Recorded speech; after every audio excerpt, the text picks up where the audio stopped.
JD. Ang kwentong ito ay hango sa totoong buhay.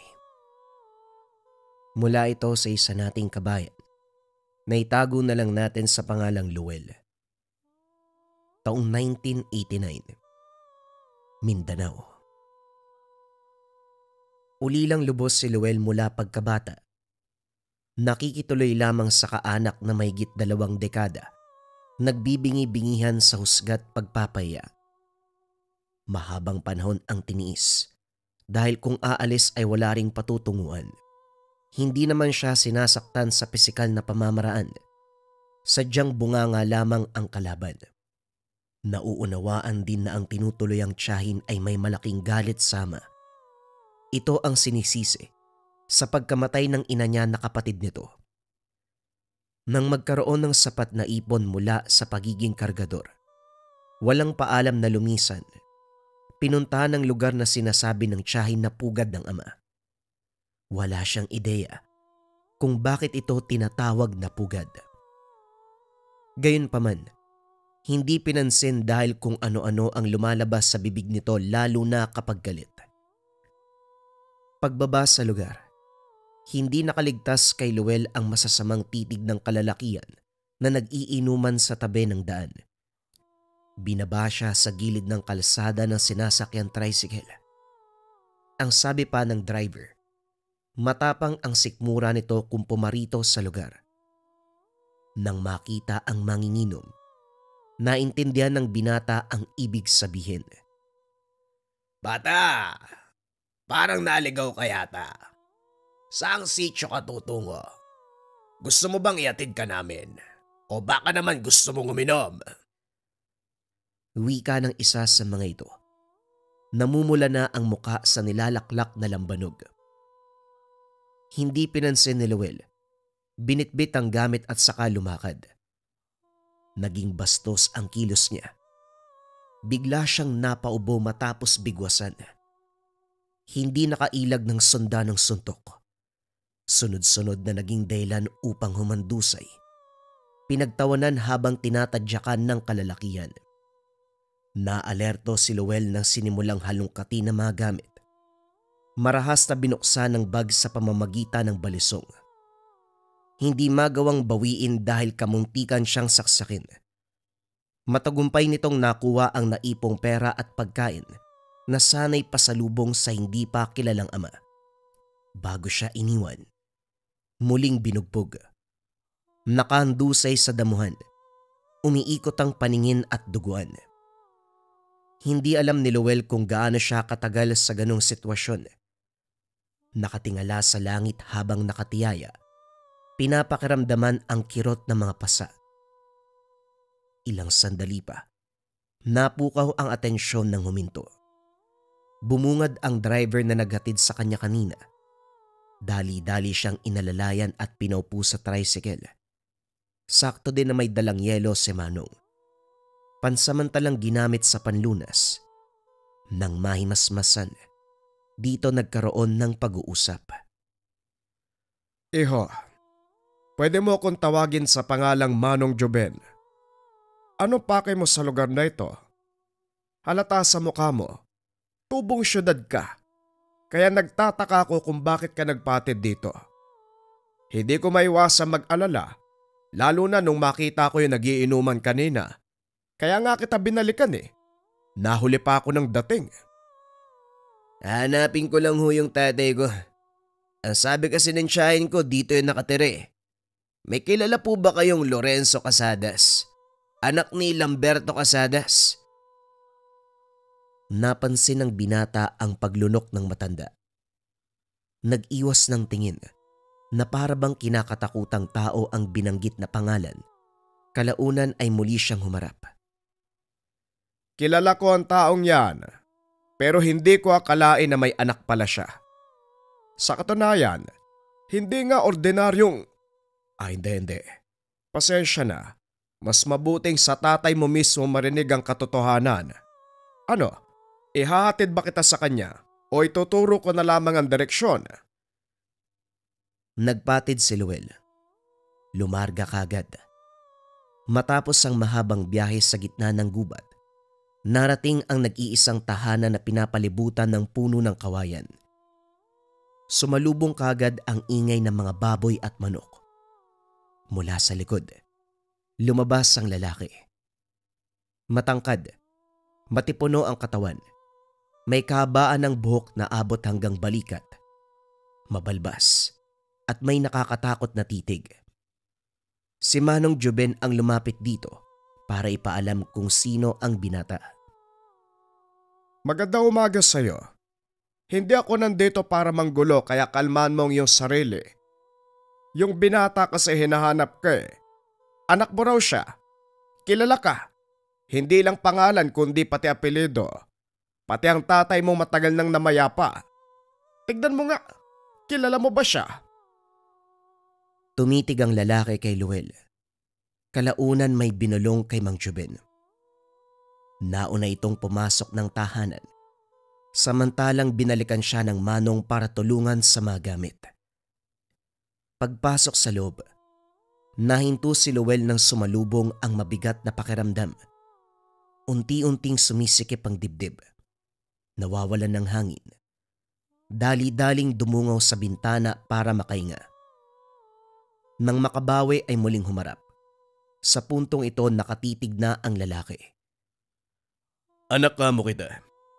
Anong patunay mo? Hindi kaagad nakasagot si Luel dahil iniinda pa ang kakaibang pakiramdam.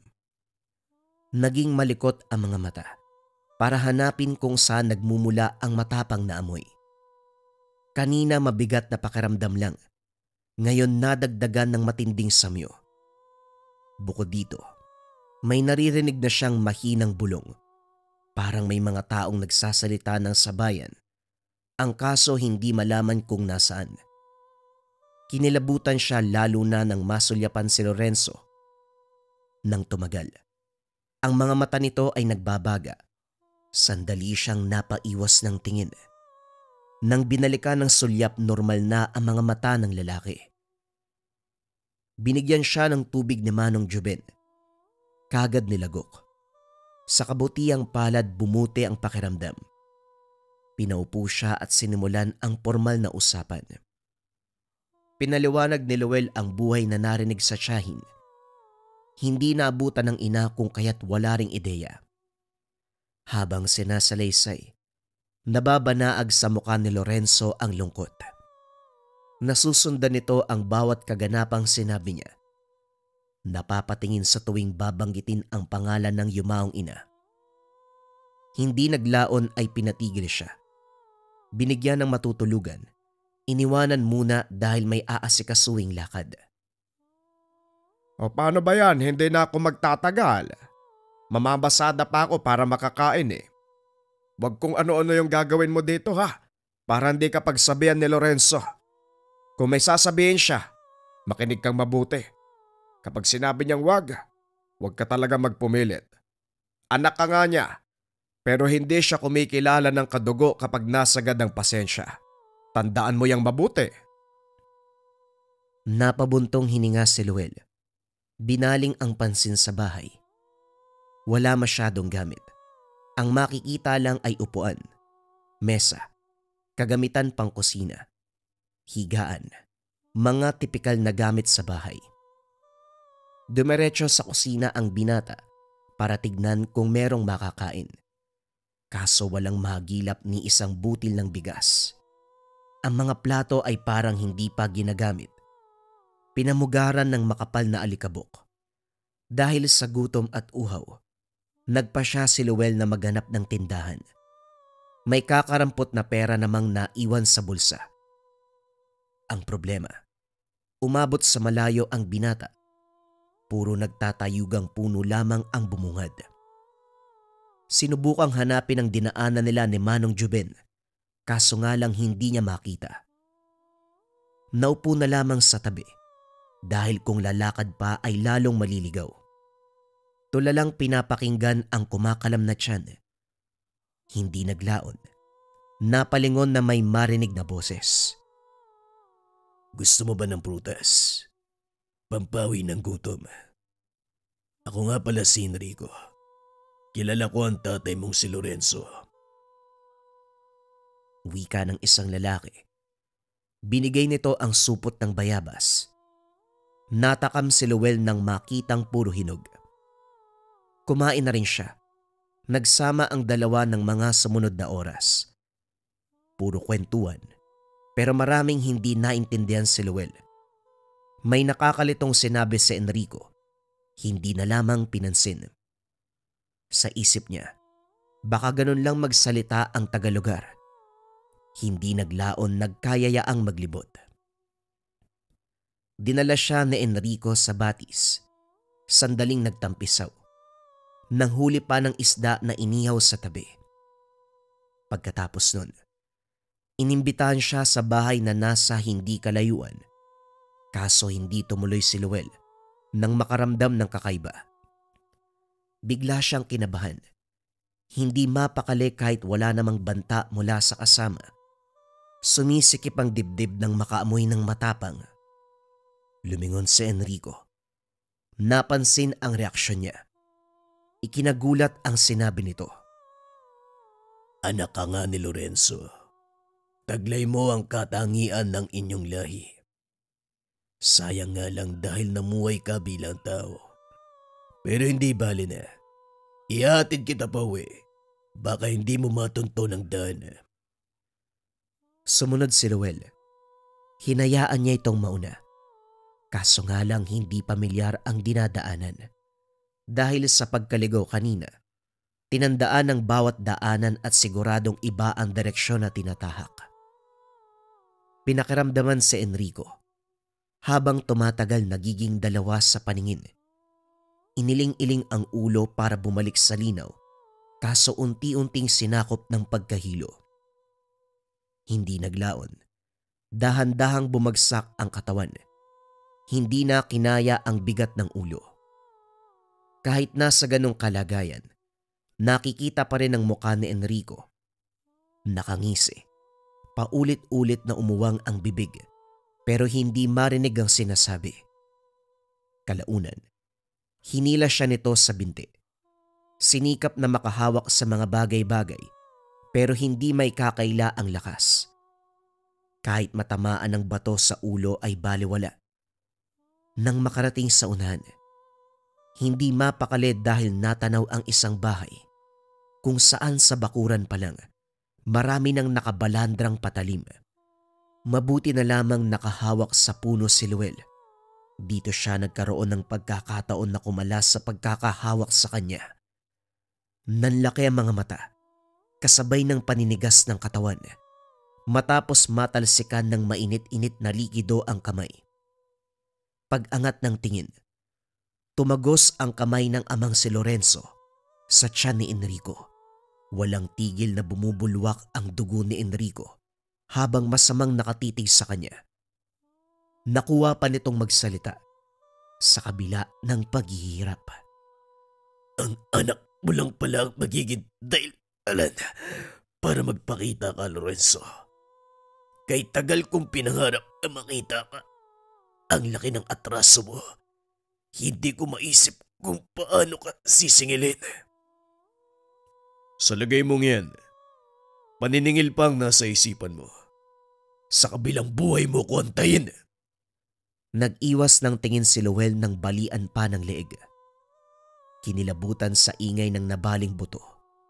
Pasimpleng binalibag ang katawan ng binata sa bakuran ng bahay sa unan. Pagkatapos ay kinarga siya ng ama sa likod. Hindi nakapagsalita hanggang sa nakarating ng tahanan. Maraming tanong na nabuo sa isipan tungkol sa nasaksiyan. Maskuladong tao ang ama.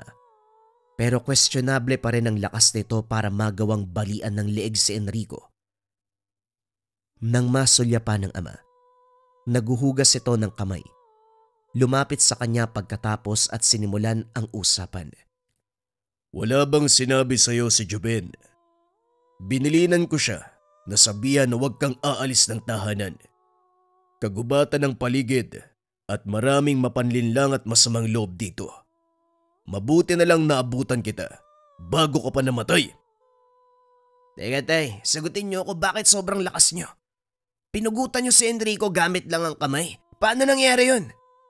Masyado kang pinalaki ng mahina. Simpleng pagbali lang ng ulo, namamangha ka pa. Sandaling natahimik si Luel. Hindi matukoy kung nagbibiro ba ang ama o hindi. Gayunpaman ay pinagpatuloy ang pagtatanong. Paano mo nalaman na naroon ako? Ang sabi mo kanina, pupunta kang bayan dahil may aasikasuhin ka. Tapos sa oras na may balak si Enrico sa akin, bigla kang lumitaw.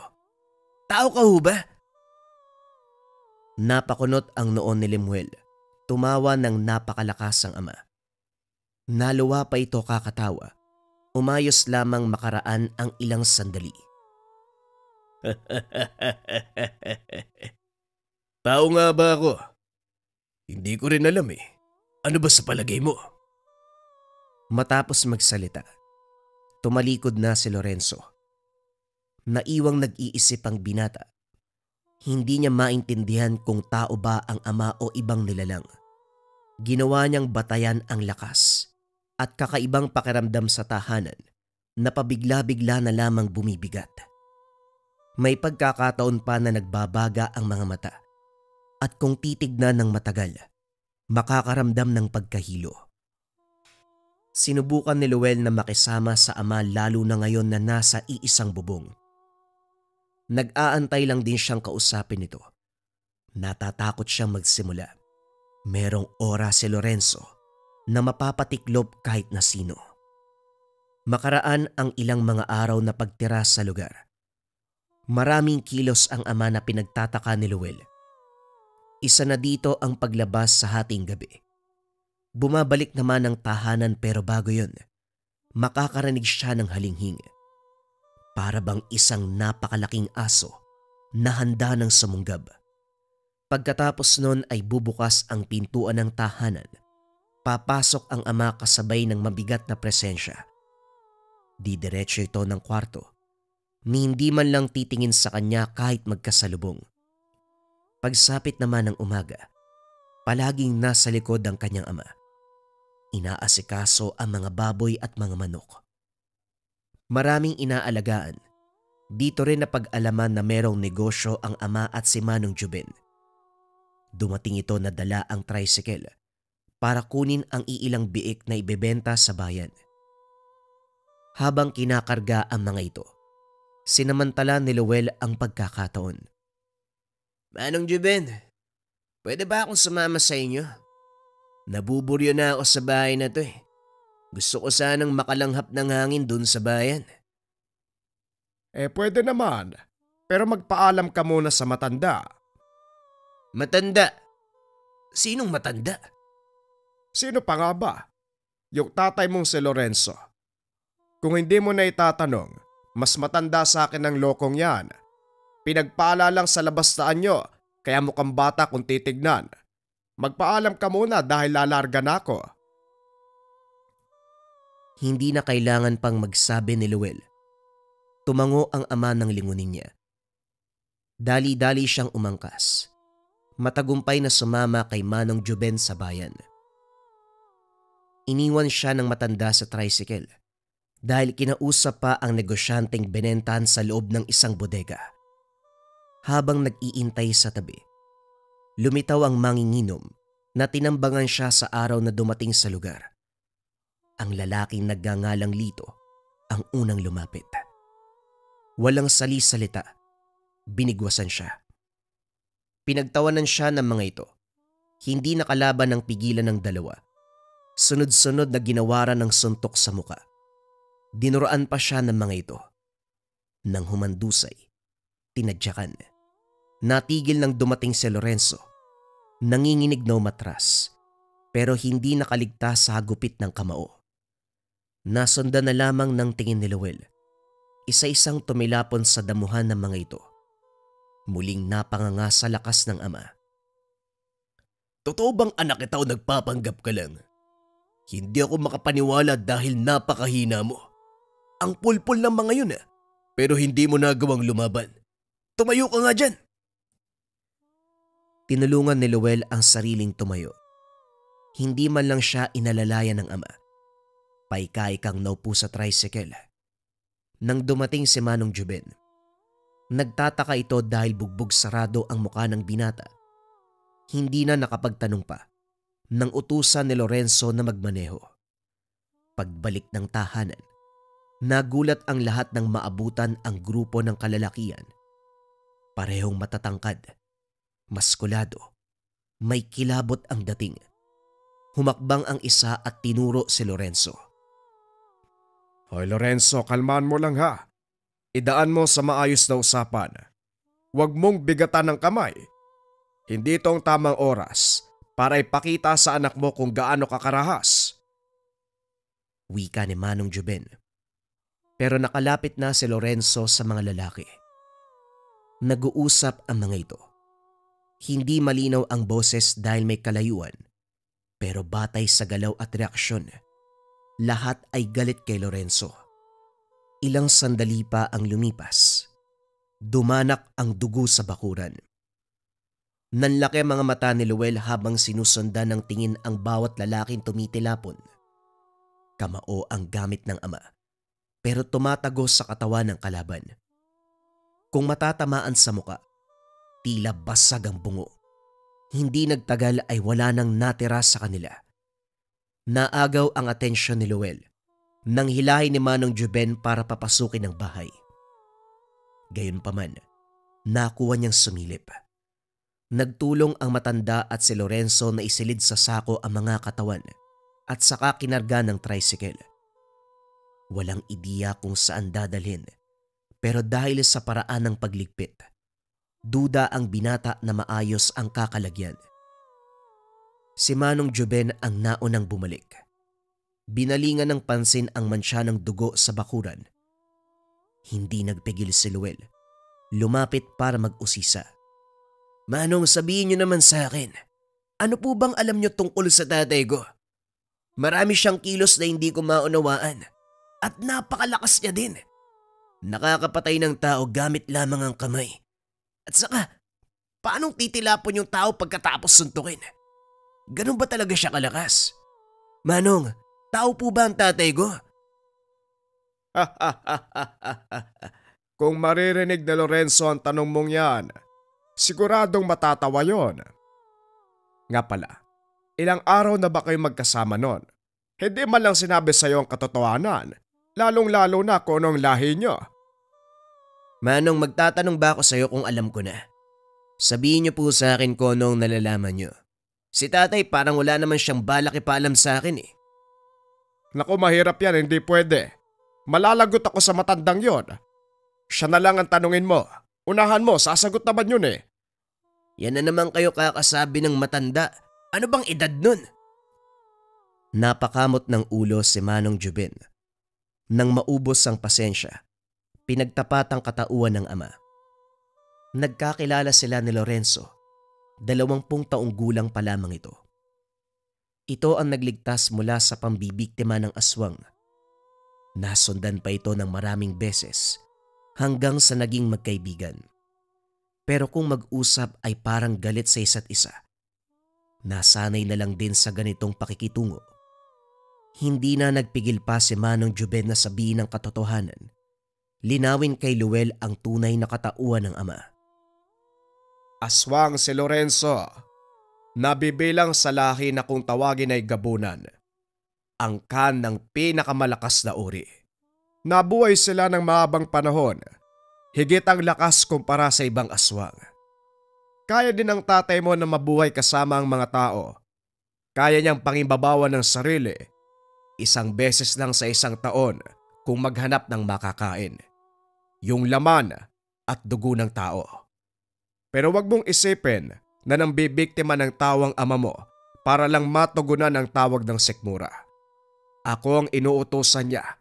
Pumupunta ako sa iba't ibang lugar upang maghanap ng dugo at laman ng mga tao. Alam mo na sa sarili mo kung saan pwedeng makakuha nun. Kung napapansin mo, hindi tumatanda ang itsura kahit malapit na mag-100 taon yan. At kung itatanong mo rin kung sino yung mga lalaki kanina, iilan lang sila sa kalaban ng tatay mo. Hindi naman siya nagsisimula eh. Sadyang nilalapitan lang siya ng kapwa aswang para hamunin sa labanan. Hindi ko alam kung bakit ganyan niyang lahi ninyo. Kayo-kayo nagpapatayan imbes sa magtulungan. Limitado lang ang alam ko tungkol sa mga yan. Ano, may tanong ka pa ba? Kung meron kay Lorenzo ka na magtanong. Napalunok ng laway si Lemuel. Na-question pa ang sarili kung aswang din ba siya. Dito rin napagtanto ang paulit-ulit na sinabi ng tiyahin. Halimaw ang ama. Hindi ordinaryo at nakakatakot. Ang buong akala ay masamang tao lang. Yun pala higit pa sa inaasahan.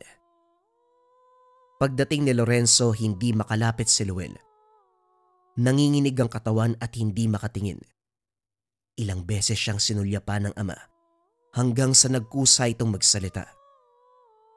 Narinig ko ang usapan niyo ni Joben. Lokong yun ah. Inunahan pa ako. Ano, may tatanong ka pa ba tungkol sa akin?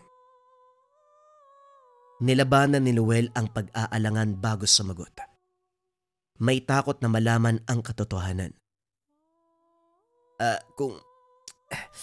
Kung aswang ka, posibleng aswang din ako? Hindi. Nung pinagbubuntis ka ng ina mo, sinigurado kong mabubuhay ka bilang tao. Isang mataas na uri ng proseso ang ginawa ko upang hindi ka magaya sa akin.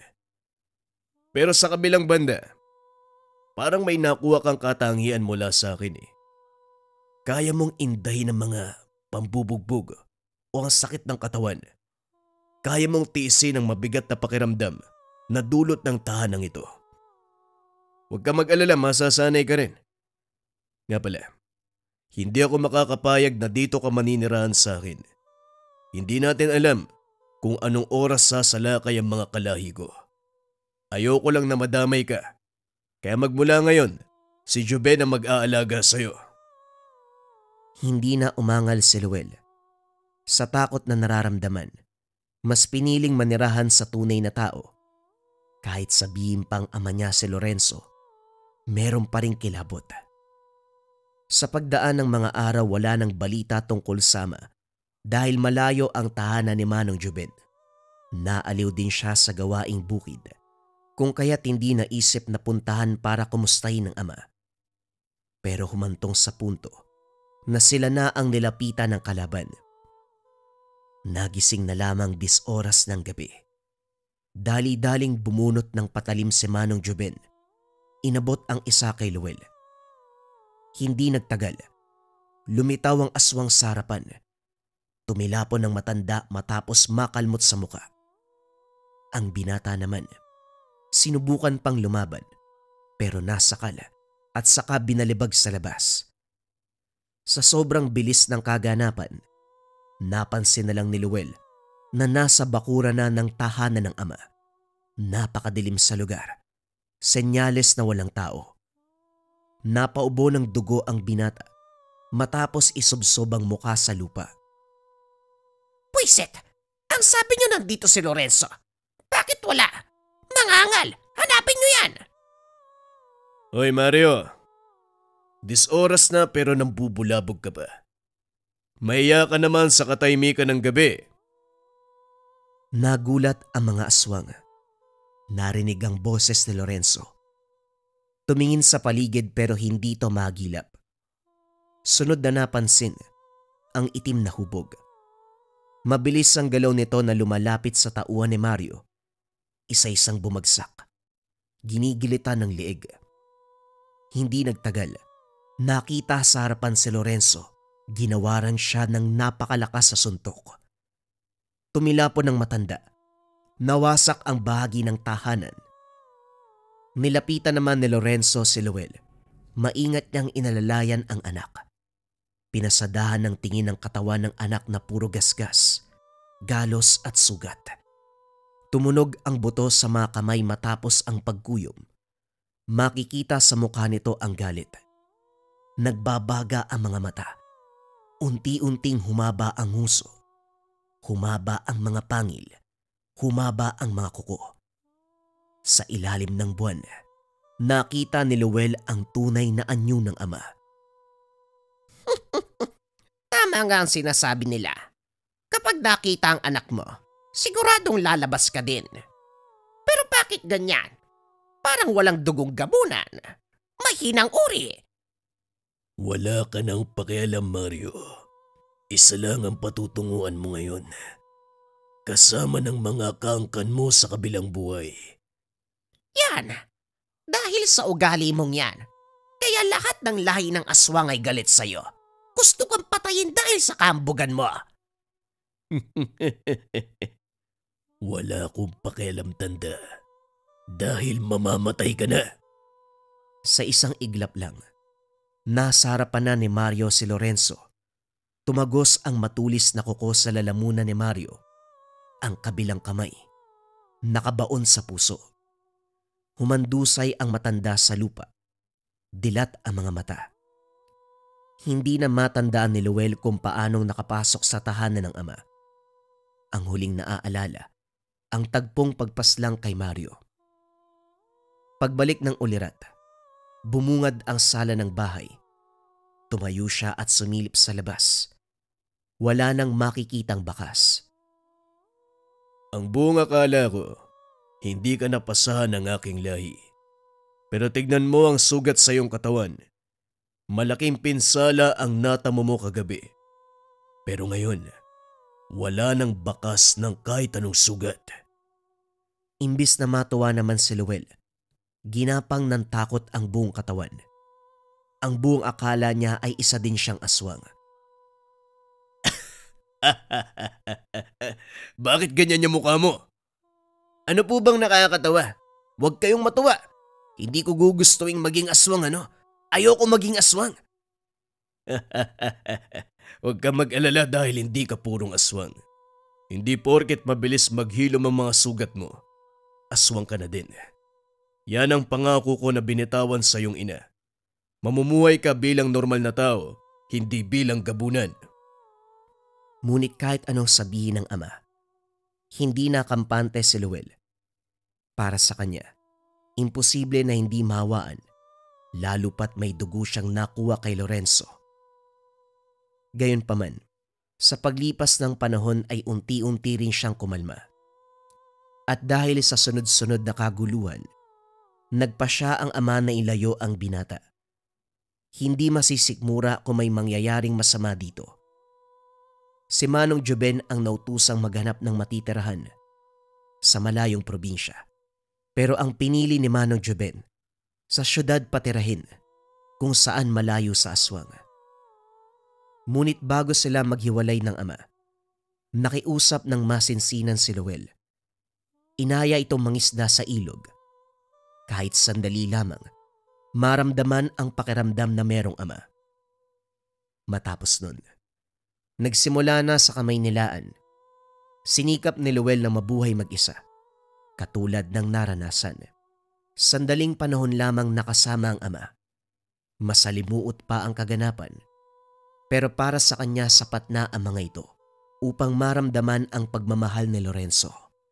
Alam niyang ginagawa lang ito ng ama para sa kanyang kaligtasan at sa oras ng kagipitan at kung meron man mang bibiktima sa kanya. Siguradong palaging nakabantay. Siguradong palagi siyang ililigtas ng kanyang ama na isang gabunan. Bagong kwento pa rin ang kasunod, mga kabayan. Ito ay tungkol sa isang mambabarang na tinalo ng mangkukulam. Simulan na ang storya. Ang kwentong ito ay hango sa totoong buhay. Mula ito sa isa nating kabayan na itago na lang natin sa pangalang Marisa. Taong 1988. Probinsya ng Leyte. Lumuwas ng Leyte si Marisa upang doon manirahan kasama ang asawang si Tonyo. Iniwan ang Cebu para makahinga sa maigpit na pamamalakad ng ina na halos kontrolin ang buong buhay. Aminadong bata pa siya sa edad na 22. Maging ang pare na nagkasal sa kanila. Ilang beses nagtanong kung sigurado ba sa pagpapasya na magsama dahil ang kabiyak na si Tonyo, edad 25. Sa katunayan, tutol ang ina na si Aling Polina Hindi nito nagustuhan ang napangasawang si Tonyo. Dayo ang binata pero masipag, maalaga at mabait. Maraming nagka-interes. Hindi lang ang mga dalaga, kundi maging ang matatandang dalaga. Maganda ang hubog ng pangangatawan. Gwapo, matangkad at marespeto. Maraming nagtatanong kung bakit hindi nagustuhan ni Aling Polina. Walang nakakaalam sa dahilan. Nang masakal si Marisa sa trato ng ina na hindi nagpapakita ng awa, nagpa siyang sumama sa asawa, pauwi sa kinalakiang probinsya. Pagdating sa tahanan ni Tonyo, kagad pinatuloy ng ama na uugod-ugod na sa katandaan. Magiliw na binati si Marisa at kagad nakapagpalagayan ng loob. Hindi tinuring na iba, minahal na parang sariling anak. Tumagal sa lugar, unti-unting natutunan ang pamumuhay at nagawang makisabay. Dito tuluyang bumuo ng pamilya. Nagkaroon ng 3 anak, puro mga lalaki.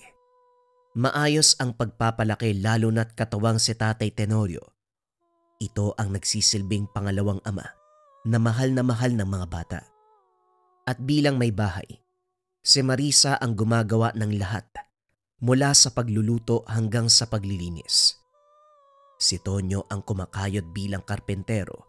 Si Tatay Tenorio naman ay pinagkakaabalahan ang maliit na taniman ng gulay. Kahit mahina na, sinisikap na makakilos. Hindi naman sa pinapabayaan, sadyang gusto nitong gumalaw-galaw para hindi maparalisa ang ugat sa katawan. Binabantayan na lamang sa tuwing lalabas ng bahay. Sa paglipas ng panahon, nagtataka si Marisa dahil ang matanda ay madalas nagigising sa hating gabi. May bulong-bulungan na naririnig mula sa kwarto nito. Kung sisilipin naman, nagmamadaling bumabalik sa pagkakahiga. Hindi lang isang beses nangyari, kundi halos gabi-gabi. Pinag-usapan nila itong mag-asawa. Si Tonyo na hindi masyadong binigyan ng kahulugan ang mga bagay-bagay. Sinabing baka dala lang ng katandaan. Hindi maiwasang maapektuhan ang pag-iisip. Pinagpalagay ni Marisa na ganon ang sitwasyon. Ayaw ding pag-isipan ng masama ang biyanan. Kinabukasan, lumuwas ng bayan si Tonyo para magtrabaho. Ang mga bata naman ay kanya-kanya sa pagpasok sa eskwelahan. Muli, si Marisa ang naiwan sa tahanan kasama si Tatay Tenorio.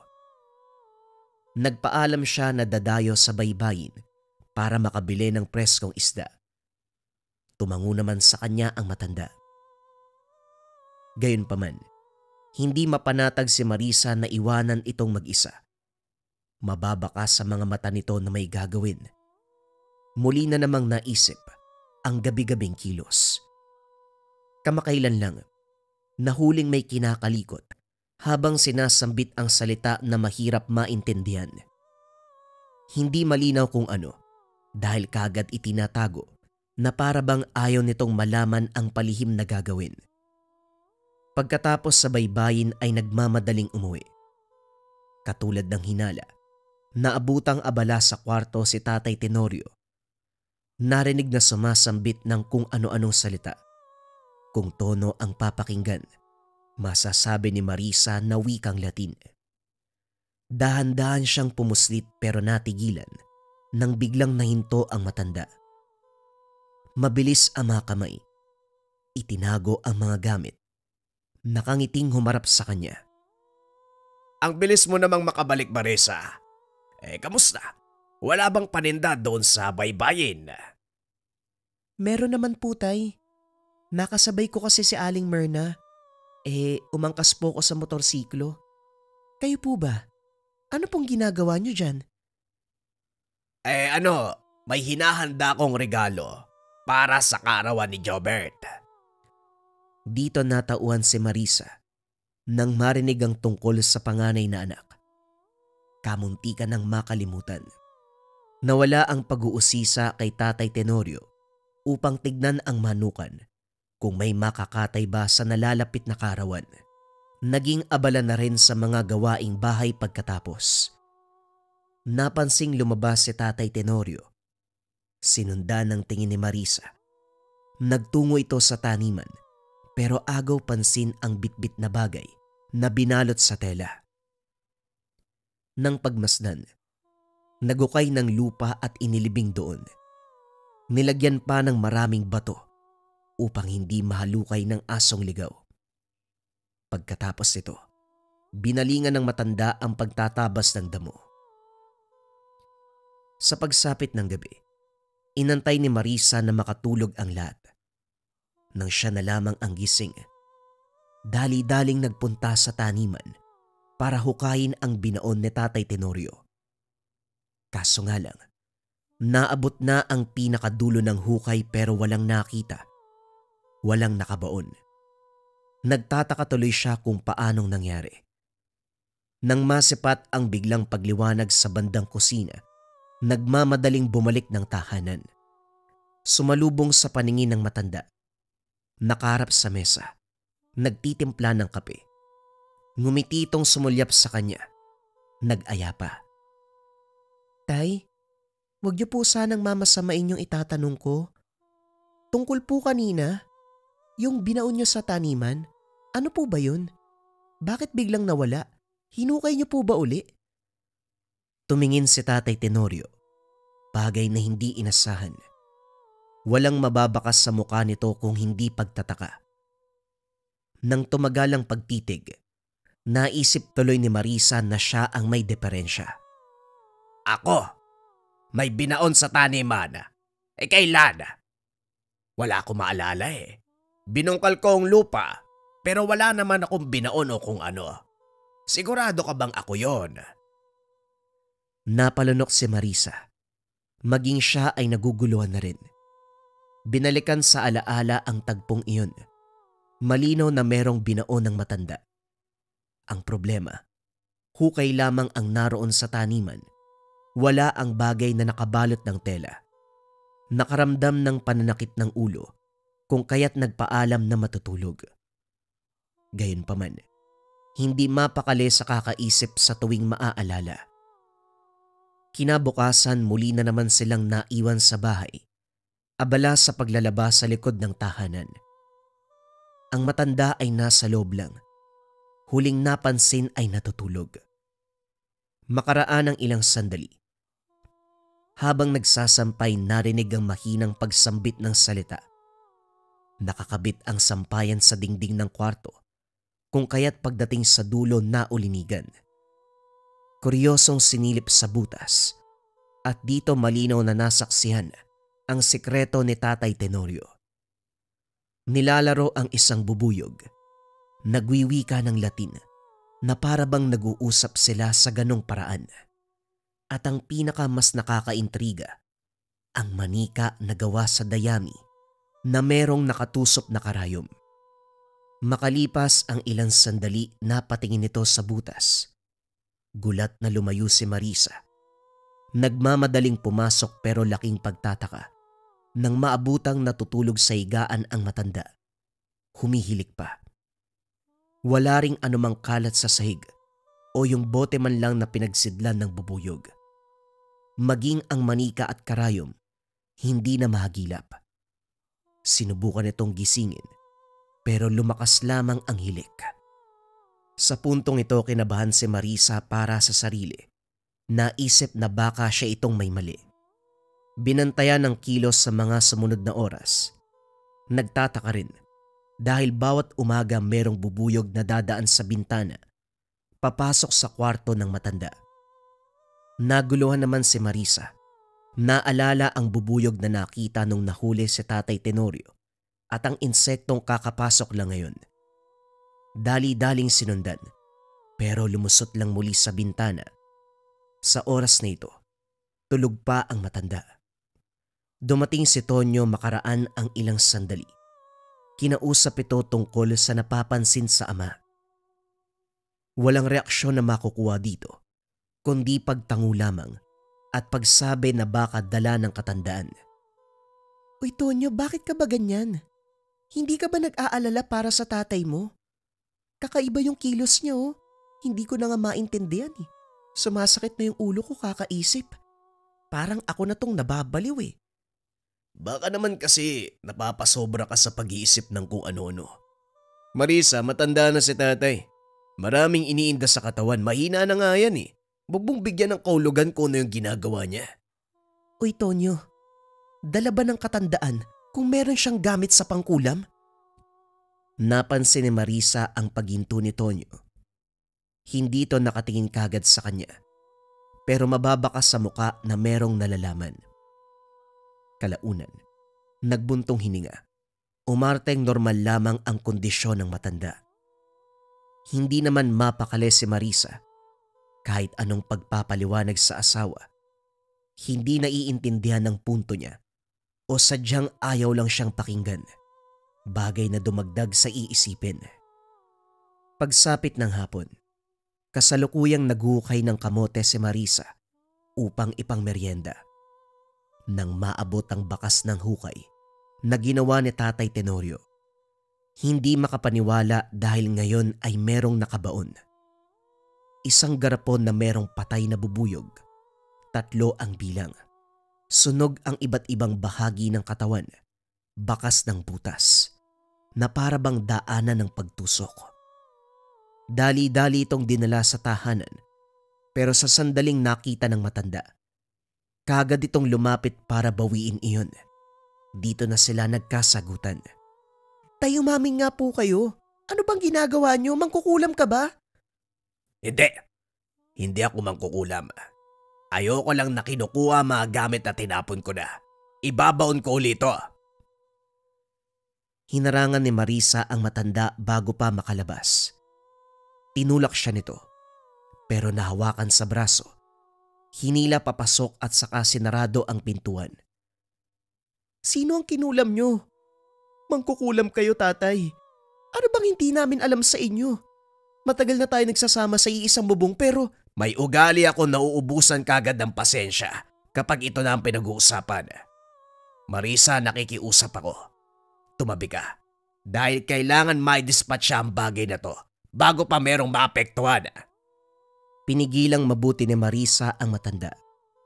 Sa hindi inaasahan, malakas na naitulak, dahilan para mabagok ang ulo sa pulidong dingding. Kagad itong nawalan ng malay. Sa kabutiang palad dumating si Tonyo, kung kaya't dali-daling nadala sa ospital. Comatose ang resulta ng pagsusuri at kinakailangang manatili sa ospital ang matanda. Nagpaliwanag si Marisa kay Tonyo. Hindi naman siya sinisi. Sa pagmamasid sa reaksyon ng asawa, parang may pinipigilang maisiwalat. Hindi na napag-usapan pa ang tungkol dito dahil pinauwi siya para asikasuhin ang mga anak. Ilang araw pa ang lumipas. Wala pa ring malay si Tatay Tenorio. Ang sabi ng doktor, kailangan mas masuri pa ito na maigi. Nang magkaroon ng pagkakataon na makausap si Tonyo, kinumpronta ito tungkol sa ama. Tonyo, parang may gusto kang sabihin ah. May alam ka ba sa palim na ginagawa ni tatay? Mangkukulam ba siya? Matagal bago nakasagot ang asawa. Panay buntong hininga. Umiiwas ng tingin. Kalaunan ay hindi na nilihim ang katotohanan. May alam si tatay sa kaliwa, pero matagal na siyang tumigil. Ngayon ko lang nalaman na bumalik siya dahil sinabi mo. Pero sigurado ka ba nagre-ritual si tatay? Baka naman sinisilip niya lang ang mga gamit. Hindi makapaniwala si Marisa sa narinig. Napapatanong kung bakit hindi siya sinabihan. Para kay Tonyo, hindi importante ang bagay nito dahil batay sa pagkakaalala. 10 taong gulang nang huling ginamit ng ama ang kakayahan sa pangkulam. Hindi ito ang tipo na basta lamang mambibiktima. Pumipili. Saka lang magre-ritual kung ang patutungkulan ay nararapat patawan. Sa kalagitnaan ng pag-uusap, napalingon ng dalawa nang sumigaw ang panganay na si Jobert. Pagtingin, lumobo ang kulay ube na tiyan. Nanghina ang mag-asawa nang makita ito. Maging ang 2 anak ay hindi makapaniwala. Hindi lang paglobo ng tiyan ang nangyari. Nagkaroon din ng komplikasyon ang pagtatae na dugo at laman ang inilalabas. Napapabuntong hininga na lamang ang mag-asawa dahil hindi pa tapos ang problema kay Tatay Tenorio. Meron na namang nadagdag. Sa paglipas ng mga araw, lalo pang lumala ang kalagayan ni Jobert. Nakaiga na lamang ito at walang tigil sa pag-iyak dahil sa sitwasyon. Samut-sari ang nararamdaman. Sinisi ni Maria si Tonyo sa ideya na posibleng si Tatay Tenorio ang nasa likod nito. Paminsan na ring binanggit ng matanda ang pangalan ni Jobert noong nahuling may ginagawa. Marisa, maghinay-hinay ka. Dahil tatay ko ang pinagsasalitaan mo ng masama. Konting respeto naman. Nasa ospital na nga siya. Pinararatangan mo pa. Kasi posible naman talaga. Alam kong tatay mo siya, pero naging tatay ko na rin siya simula nang sumama ako sa'yo. Huwag kang magbulag-bulagan. Anak natin ang naaagrabyado dito. Paano kung tatay mo ang kumulam sa anak natin? Maaati mo ba yun? Naiiyak si Tonyo habang nakatitig sa kalagayan ng anak. Huwag kang mag-alala. Babalik ako ng ospital at tatanungin si Tatay Tenorio kapag nagkamalay na. Maghanap din ako ng manggagamot sa bayan. Hindi nakakayanin ko idudulog pa sa ospital si Jobert. Hindi pa nga nakakalabas ng ospital si tatay. Lubog na tayo sa utang. Nang lumuwas ng bayan ng asawa ay sumunod si Marisa. Nawalan siya ng tiwala dito sa ideya na baka pwedeng takpan ng ama at gumawa ng ibang rason para makalusot. Sa pagkakataong ito nagkamalay si Tatay Tenorio. Ang kaso hindi pa nakakapagsalita. Pero panay ang turo sa pintuan. Gusto nang lumabas. Pinaintindi ng doktor na bawal pa siyang umalis dahil hindi pa sobrang ayos ng kondisyon. Palitan ang pagbabantay ng mag-asawa. Sa kabe si Tenorio dahil si Marisa ang nag-aasikaso ng mga bata sa bahay. Dito na nagkaroon ng pagkakataon si Marisa na kausapin ang matanda. Tatay, ano po bang ginawa niyo kay Jobert? Kung alam niyo lang ang kalagayan niya ngayon, nag-aagaw buhay ng anak namin. Kinulam niyo po ba siya? Kagad nagbigay ng reaksyon si Tatay Tenorio. Tinuro ang pintuan habang dahan-dahang sinasabi ang pangalan ni Jobert. Naguguluhan si Marisa pero nang banggitin nito ang salitang kulam, lalo siyang nagduda. Para sa kanya, nasagot ang tanong na ito nga ang kumulam. Hindi napigilan ang sarili. Nasaktan ito. Dali-dali siyang inilabas ng nurse bago mabugbog ang pasyente. Umuwi si Marisa. Sinabi sa asawa ang nangyari. Sa halip na damayan siya, nagmamadali itong lumuwas ng bayan. Hindi nakaligtas sa kanyang paningin ang bitbit na bag nito. Hindi nahabol kung kaya't naging palaisipan. Binalingan ang panganay. Hinang-hina na ito at mula sa pagiging kulay ube. Unti-unting nangingitim ang lumobong tiyan. Hanggang sa ngayon, wala pang nakuhang manggagamot. May nakausap pero tumanggi. Matapos masuri, natatakot kalabanin ang mangkukulam. Makaraan ang ilang oras nagulantang ng kasama na ni Tonyo si Tatay Tenorio. Nangihina pa pero nakauwi na. Nasisiraan ka na ba ng bait? Oo, masama ang loob ko kay tatay. Pero hindi tama na pauwiin mo siya ng hindi pa magaling. Paano kung dito yan mamatay? Marisa, kaya ko inuwi si tatay dito dahil meron siyang kailangang gawin. Siya ang magliligtas kay Jobert. Alam niya kung paanong kontrahin ang kulam. At naniwala ka naman, Tonyo. Siya nga ang dahilan kung bakit nakulam ang anak natin. Tapos ano? Iuwi mo dito para dagdagan ng Pwede ba, Marisa? Kahit ngayon lang magtiwala ka kay tatay. Hindi totoo na siya ang kumulam kay Jobert. Kaya alisin mo sa isipan mo ang bagay na yan. Yung palihim niyang ginagawa, pagkokontra yun sa kulam na napapansin niya dahil nagkakaroon ng palipadhangin sa lugar natin. Noong nasa ospital siya, matagumpay na tumama sa anak natin ang sumpa dahil wala nang kumukontra. Hindi alam ni Marisa kung matatawa o maniniwala. Medyo nainis sa asawa dahil masyadong nagpadala sa ama. Gayunpaman, desidido si Tonyo sa planong napag-usapan nilang mag-ama doon pa lamang sa ospital. Kahit hirap sa pagsasalita, nauunawaan ang winika. Sa kabilang banda, natatakot si Marisa sa posibleng gawin ni Tatay Tenorio. Oras-oras kong lapitan si Jobert, hawakan sa palad habang sinasambitan ng wikang Latin. Sa tuwing lalapit siya para sumita, haharang si Tonyo. Marisa, alam kong naguguluhan ka sa nangyayari pero hayaan mo si tatay. Alam niya kung anong nararapat sa ganitong sitwasyon. At para malaman mo, wala siyang kinalaman. Hindi siya nagsimula ng kulam kagaya ng iniisip mo. Tonyo, kapag nalaman kong kinakampihan mo si tatay, patawarin ako ng may kapal sa posible kong gawin sa'yo. Pagdatapos ang lahat ng kaganapan, siguradong mauunawaan mo rin. Pero sa ngayon, hayaan mo si tatay na gamutin si Jobert dahil siya lang ang makakatulong sa anak natin. Walang nagawa si Marisa kung hindi hayaan. Binabantayan na lamang sa tuwing papasok ng silid si Tatay Tenorio. Sa puntong ito may ginagawang ritual ang matanda. Iba't ibang uri ng halamang gamot, mga ugat, mga langis, mga dahon at mga bato. Ito ang inilagay niya doon sa kwarto. Nagsinde ng iba't ibang uri ng kandila, nagsimulang magsambit ng mga orasyon. Kasunod nito ay binalingan ang manikang dayami. Hindi tumigil sa pagdadasal ng Latin habang isa-isang tinutusok sa partikular na bahagi ang karayom. Hindi nagtagal, isa-isang namatay ang kandila matapos sumagupit ang malakas na hangin. Nasugatan pa si Tatay Tenorio dahil sa kamay tumama ang karayom. Makikita ang takot sa reaksyon nito.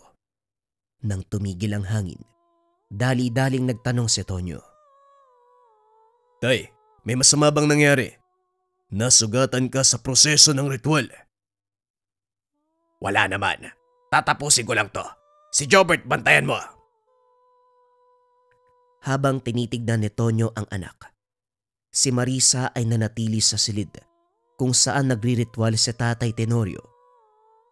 Natapos ito, pero mapapansin ang pagtahimik. Panay ang pagtitig sa sugatang kamay. Nang mga sumunod na araw, unti-unting bumuti ang kalagayan ni Jobert. Nawala ang paglobo ng tiyan. Umayos na rin ang pagtatae. Nakakausap na ang binata at nakakakilos. Kaso nga lang, si Tatay Tenorio naman itong may dinaramdam. Nang bumalik sa pagtatrabaho si Tonyo at sa pag-aaral ang mga anak, si Marisa ang muling naiwan sa matanda. Kasabay nito, nauhuling nagriritual, pero sa pagkakataong yun, pinapadugo ang sugat habang may kung ano-anong kinakalikot sa kamay. Hindi siya naglakas ng loob mang istorbo dahil sa paraan pa lang ng pagbigkas, may halong galit at takot. Makaraan ng ilang araw tumigil sa gawaing ito ang matanda. Ang hindi hinihinto ay ang paulit-ulit na pagbigkas ng wikang Latin. Kahit sa pagtulog ay sumasambit pa rin. Kinikilabutan si Marisa sa tuwing may maririnig sa hating gabi. Kinausap muli si Tonyo. Maging ito ay naguguluhan sa pinapakitang kilos ng ama. Lalo na ang sugat na hindi naghihilom. Simpleng tusok ng karayom lang naman sana, pero ngayon ay unti-unting lumalaki. Nagdudugo. Kahit ilang gamot ang ilapat ay walang epekto. Tatay, ano po ba nangyayari sa inyo? Lumalala po kayo sa pagdaan ng araw. May problema po ba? Sabihin niyo sa akin para alam ko kung anong gagawin. Simpleng pag-iling ang sagot ng matanda. Nakaratay ito sa higaan. Dahan-dahang bumaling sa kabilang direksyon.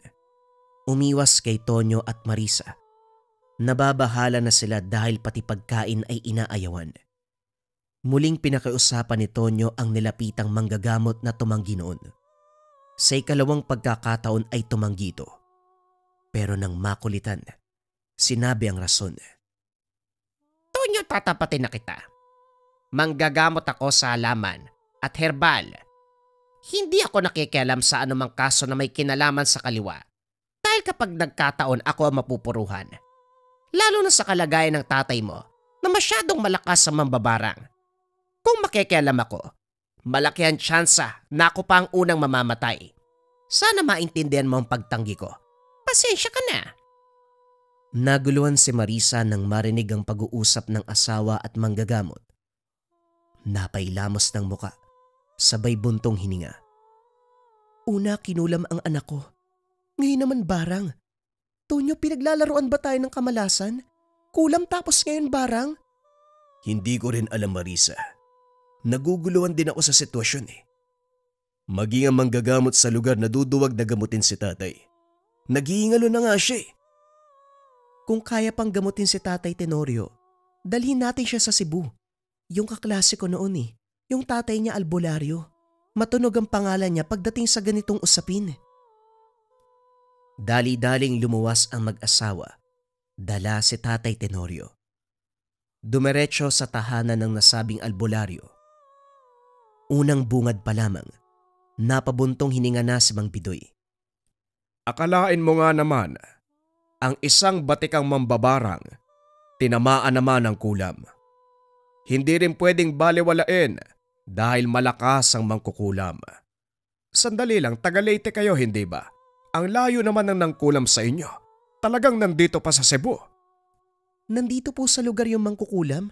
Paano po nangyari yun? Komplikado ang sitwasyon ninyo dahil may kinalaman ng pamilya mo, iha. Pasensya ka na kung masyadong diretsyo ang pagsasalita ko. Kasi totoo naman eh, may kinalaman ng pamilya mo sa nangyayari sa matandang ito. Nagkatinginan si Marisa at Tonyo. Napapaisip ang dalawa habang inaasikaso ng albularyo sa loob ng tahanan si Tatay Tenorio. Hindi makapaniwala si Marisa. Walang pag-aalangan na umuwi ng tahanan at saktong pagbukas ng pintuan ng kwarto ng ina, naabutan niya ito sa kalagitnaan ng ritual. Nang hina ng masipat sa bawat sulok ang mga kagamitan sa pangkulam. Sa sobrang dami, masasabi ni Marisa na nandito na ang lahat-lahat. Sa kabilang banda, gulat na nakatitig ang ina nang makita siya. Marisa, bakit ka biglang bumalik dito? Hindi ka man lang nagpasabi. Kailan ka pa natuto sa ganitong gawain, Nay? Masama ang ugali mo pagdating sa mga bagay-bagay na hindi mo gusto. Pero hindi ko akalain na aabot ka sa ganito. Ikaw ang kumulam kay Tatay Tenorio pati sa anak ko. Napalunok ang matanda. Tumayo at hinarap ang anak. Masisisi mo ba ako kung gusto ko lang bawiin ang pinakamamahal kong anak? Sinabihan kita noon pa man na darating ang araw na babalik ka sa akin. Hindi ko lang inasahan na ganito kaaga. Kung nagsabi ka lang sana, hindi mo makikita to. Hindi ka talaga nakonsensya. Hindi ka ba nagsisisi sa ginawa mo? Kilabutan ka naman, Nay. Apo mo ang kinulam mo. Maging ang tatay ng asawa ko, dinamay mo pa. Ang sama ng ugali mo. Masama na kung masama. Ginawa ko lang ang lahat ng nararapat bilang ina. Kahit magtulungan kayo, wala kayong magagawa. Ibuburol mo ang matandang yon at ako pa ang una mag-aabot ng abuloy. Wika ng ina, sabay bato ng perang papel. Humalakhak pa ito, pero unti-unting nawala ng makaramdam ng pananakit ng tiyan. Agarang sumuka ng dugo, humandusay, nangisay. Natatarantang humingi ng tulong sa kapitbahay si Marisa. Dinala sa ospital ang nanay. Bumalik naman sa tahanan ng albularyo si Marisa. Naabutang ginagamot si Tatay Tenorio. Samot-saring dahon ang nakatapal sa katawan. Pinapainom pa ito ng isang uri ng puting dagta. Iniihipan ng mga buhay na orasyon. Nilagyan ng langis ang mismong sugat sa kamay. Napansin ko na umalis ka kanina. Nagpunta ka ba sa nanay mo? Kumusta siya? Dinala po sa ospital eh. Bigla pong sumuka ng dugo tapos nawalan ng malay. Nawalan nga ba ng malay? O nalagutan ng hininga? Napalunok si Marisa. Dali-dali namang lumapit ang asawa para damayan siya. Sa parte ni Marisa, Alam niya ang ibig sabihin ng nangyayari. Sadyang natatakot lang siya na aminin na kamatayan ang kinahantungan ng ina. Nakita sa tahanan ng albularyo ang mga gamit na posibleng ginamit nito upang ibalik ang kulam sa nanay.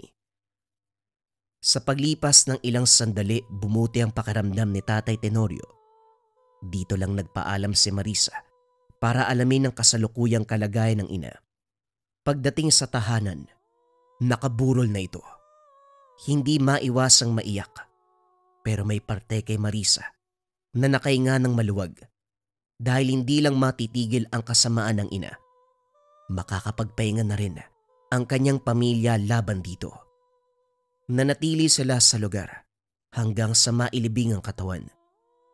Pagbalik ng Leyte, personal na kinausap ni Marisa ang biyanan. Ligtas na sa banta ng kulam, pero pumalit ang panghihina ng katawan, buhat ng katandaan. Nagkaayos ang mga ito matapos mapatawad ang isa't isa. Sa nangyaring insidente, kahit tapos na hindi pa rin makapaniwala si Marisa sa natuklasan sa ina. Aminadong masama ang ugali nito, pero hindi inakalang aabot sa ganong gawain. May parte sa kanya na nagsisisi dahil naisip na ang pag-iwan dito ang nagtulak para pasukin ang kulam. Gayunpaman, wala nang magagawa. Nangyari na ang dapat mangyari. Sa kabilang banda, labis ang pagpapasalamat kay Tatay Tenorio dahil niligtas ang mga anak gamit ang lihim na karunungan. Nasagot na ang mga katanungan sa kahina-hinalang kilos. Ito pala ang sekretong pagre-ritual upang mailigtas ang kanyang pamilya. Masakit man isipin na humantong sa ganito, kinakailangan pang merong mamatay. Pero nagpapasalamat pa rin ang lahat. Makapagpapahinga na ang lahat sa masalimuot na karanasan na minsang tinalo ng mangkukulam ang malakas na mambabarang. Mahilig ka bang mag-travel? Kabayan, kailangan mo ng proteksyon. Habak de Lana Keychain. Proteksyon sa paglalakbay, iwas disgrasya, kontraligaw, kontrabate at usog ng mga elemento. Higit sa lahat, kontra lason. Lason sa titig, lason sa tapik, palipad hangin, tubig inumin, pagkain. Kaya kung meron kang travel sa malayong lugar or palagi kang nasa biyahe, kailangan mo tong Habak de Lana Keychain Protection. Kung interesado ka, i-search mo lang ang shop ng Lika Merchandise.